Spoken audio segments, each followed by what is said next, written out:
हज़रात, मैं चूँकि अपनी जमात के हर आलिम दीन का अदब और एहतराम करता हूँ और अपनी ख़ानदान के जुमला पीराने निज़ाम की मैं ताज़ीम करता हूँ, इसलिए बहुत दुश्वारी है मुझको खड़े होकर बोलने में, मगर फिर भी ताज़ीम की बुनियाद पर मैं खड़ा होकर जितनी देर मुमकिन हो सके मैं बोलने की कोशिश करूँगा। क्योंकि अभी गुज़श्ता 14 मार्च को फैज़ाबाद के जलसे में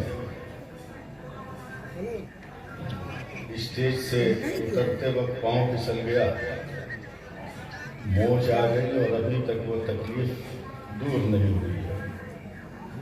आप दुआ करें कि मैं अपनी जमात के बुजुर्गों का मुअद्दब हूँ, मुअद्दब रहूँ और अदब करते करते मेरी रूह मेरे जिस्म से।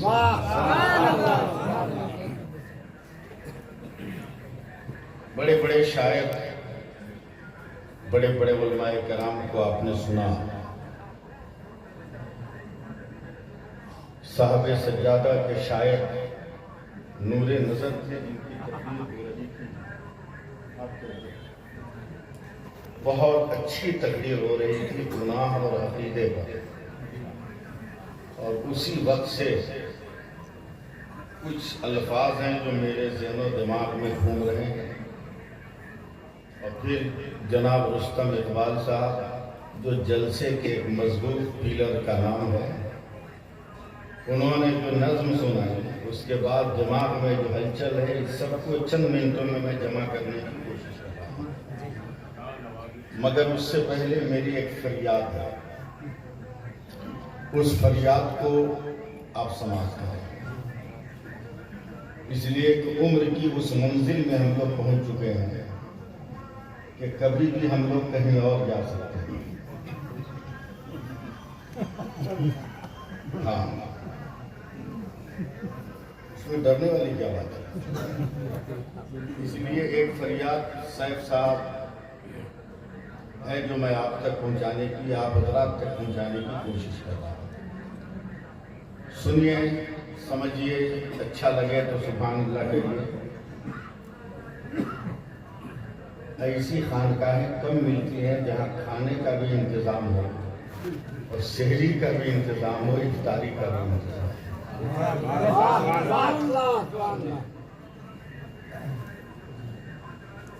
आप लोग इसको चकना शरीफ कहते हैं, कहते रहिएगा, मगर सरकार सुरकाही ने अपने फैजान से इस चकना को पूरा चिकना बना दिया। क्या बात, पूरा चिकना बना दिया। बदगुमानी, बदअकीदगी और गुमराही की कोई काई यहाँ जमी नहीं। लेकिन रुस्तम इकबाल साहब, मैं एक फरियाद सुना रहा हूँ। हुजूर साहब सज्जादा की खुसूसी तवज्जो चाहूँगा, बस 2 मिनट में सुन लीजिए, फिर मैं खुद ही फायर होने लगूंगा। मगर फरियाद सुनिए।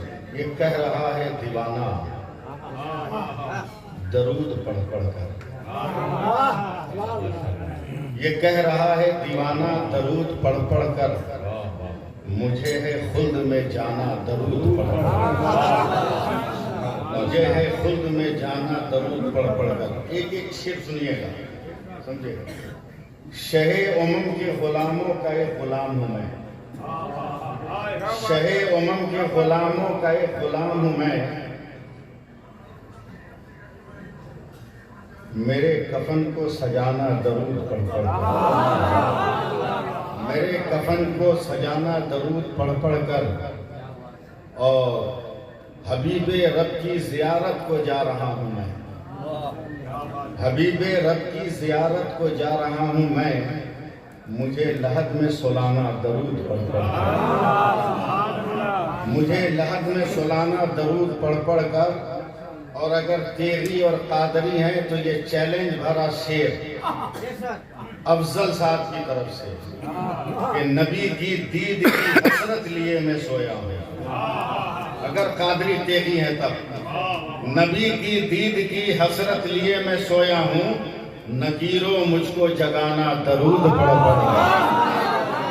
नारे तकबीर, नारे रिसालत, तजरीदाते उर्से मुक़द्दस हज़रत अल्लामा सैफुल्लाह अलीमी साहब क़िबला। नकीरों मुझको जगाना दरूद पढ़ कर। वाह वाह वाह। नबी के चाहने वाले बड़े होशियार होते हैं,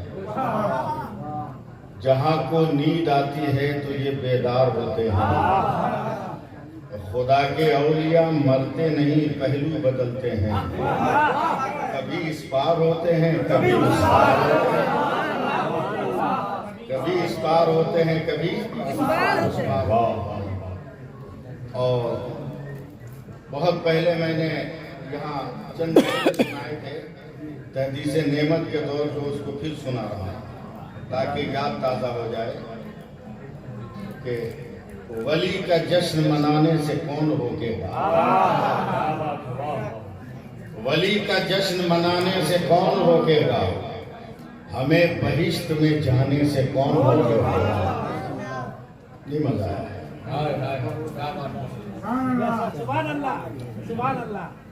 वली का जश्न मनाने से कौन रोकेगा, हमें बहिश्त में जाने से कौन रोकेगा।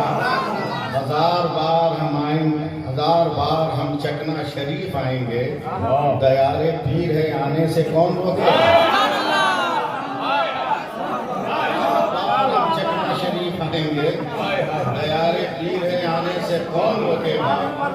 रजा के नाम का चर्चा है सारी दुनिया में, रजा का नारा लगाने से कौन रोकेगा।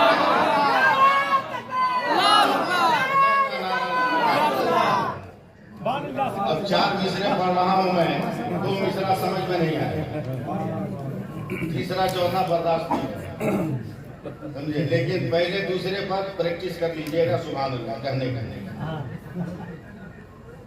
मंसूब उनके नाम से मिल जाए घर कहीं। मैं साहब सज्जादा के नूरे नजर की तकरीर से मुतासिर होकर ये 4 मिसरे पढ़ रहा हूँ। मैंने पहले कहा कि 2 मिसरा समझ में नहीं आएगा, बस तैयारी कीजिएगा। मंसूब उनके नाम से मिल जाए घर कहीं, सुन रहे हैं रुस्तम भाई। मंसूब उनके नाम से मिल जाए घर कहीं, भारत में एक बाल का शैम्पू ही दिखा दो। तैयार रहिएगा। मंसूब उनके नाम से मिल जाए घर कहीं, भारत में एक बाल का शैम्पू ही दिखा दो। अहमद रजा के नाम से चलती है ट्रेनें, अशरफ अली के नाम का टेम्पू ही दिखा दो।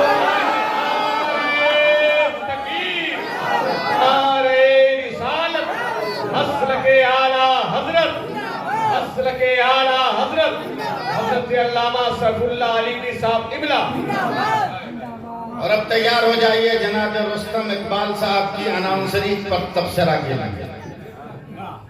हिम्मत है तो सुनिए वरना अपने घर जाइए। भारत के ये कहते हैं सिसकते हुए मंजर, भारत के ये कहते हैं सिसकते हुए मंजर, ख्वाजा पिया के ख्वाब की ताबीर नहीं है।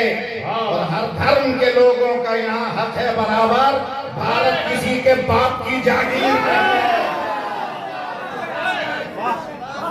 और प्यार से बोलिए ना सुभान अल्लाह। अब सुनिए, फिर से पढ़िए उसको, फिर से पढ़िए, फिर से सुभान अल्लाह कहिए। फिर से पढ़ने से पहले दूसरा 4 मिसरा सुनिए। मिलेगी मंजिले मकसूद ये ईमान रखते हैं, नहीं बोले। मिलेगी मंजिले मकसूद ये ईमान रखते हैं, हम अपनी रहबरी के वास्ते कुरान रखते हैं। वफादारी वतन से हो यही इस्लाम कहता है, हम अपने दिल के हर गोशे में हिंदुस्तान रखते हैं, हर गोशे में हिंदुस्तान। ये उर्स की तकरीर जो है NRC और CAA का पोस्टमार्टम है, ये उर्स की तकरीर एकदम पोस्टमार्टम। अगर मेरी मुलाकात कभी डिग्री दिखाने से डरने वाले प्रधानमंत्री जी से हो जाए। क्या भगवान। तो मैं उनसे आग्रह करूं कि महोदय बहुत बिल लाए, एक बिल और लाए। बोला क्या? बोला आधार कार्ड डुप्लीकेट हो गया, वोटर आईडी डुप्लीकेट हो गई, ये सब झंझट झमेला हटाइए, बिल पास कीजिए कि भारत में जितने धर्म के नागरिक हैं वो अपनी धर्म की किताब से साबित करें कि वह हिंदुस्तानी है। बिल पास कीजिए, उसके बाद साबित करने दीजिए, जिसको साबित करना होगा कर दे। एक आदमी ने कहा मौलाना आप कहाँ जाइएगा? कहा कल भी थे, आज भी हैं और आइंदा भी रहेंगे। और आप कैसे साबित करोगे? आपकी किताब तो कुरान है। कहा कुरान में लिखा है कि हम हिंदुस्तानी हैं। अरे माशाअल्लाह, वाह। कुरान में लिखा है कि हम हिंदुस्तानी। बोला कहीं है ही नहीं लफ्ज। बोले उस लफ्ज को पढ़ने के लिए अशरफ अली की आंख नहीं चाहिए, बरेली के इमाम मोहम्मद रजा के शहर का सुरमा चाहिए। नारे तकबीर, नारे रिसालत, मसल के आला हजरत घबराइएगा मत। मेरा इंतकाल हो गया चकना चकना से, मैं अपने आप को पेश कर रहा हूं। वली के बगल में उसी का मक्खन बनता है जो किस्मत वाला होता है। किस्मत वाला चकना में इंतकाल हो गया। साहब सज्जादा करते अल्लामा शाहबुद्दीन साहब किबला ने कहा गम की खबर है मगर जनाजा चकनही में है। गुस्ल दिया गया, कफन पहना दिया गया, पता चले कि आप लोग उर्से अलाई में हैं और मुझको सुन रहे हैं। शाहबुद्दीन भाई तवज्जो दे। इंतकाल हो जाए, गुस्ल दे दिया गया, कफन तैयार, जनाजा तैयार, जनाजे की नमाज भी हो गई, कांधे पर लेकर चले कब्रिस्तान, कब्र तैयार है। पीरे तरीकत अल्लामा शाहबुद्दीन कब्र में उतरे, लोगों का कहा जनाजा दो। लोगों ने जनाजा दिया। इन्होंने मुकद्दस हाथ पे मेरा जनाजा लेकर कब्र की तह में रख दिया। लोगों ने सहारा दिया, लकड़ियां बांस पाट दिए गए, चटाई बिछा दी गई, खर और बैर के कांटे दे दिए गए। अब ऐलान हुआ मिट्टी दो। जैसे ही इन्होंने कहा मिट्टी दो, वैसे ही मुसलमान का बच्चा बच्चा कुरान पढ़ने लगा। मीना खलकना दो। काम नहीं चलेगा, हाथ उठा के बोलो, हाथ उठा के बोलो। ऐसे ही बच्चा बच्चा पढ़ने लगा। मीना खलकना दो। दुनिया वालों देखो, हम इसी हिंदुस्तान की मिट्टी से पैदा हुए। मीना नुखरजकुम, इसी भारत की मिट्टी में जा रहे हैं। और तेरी तरह खतार रही कि मरने के बाद रिश्ता टूट जाए, हम मर जाएंगे और जब कयामत आए जाएगी तो मीना नुखरजकुम, तारा का नुखरा दोबारा उठेंगे तो अपने भारत का झंडा लेंगे।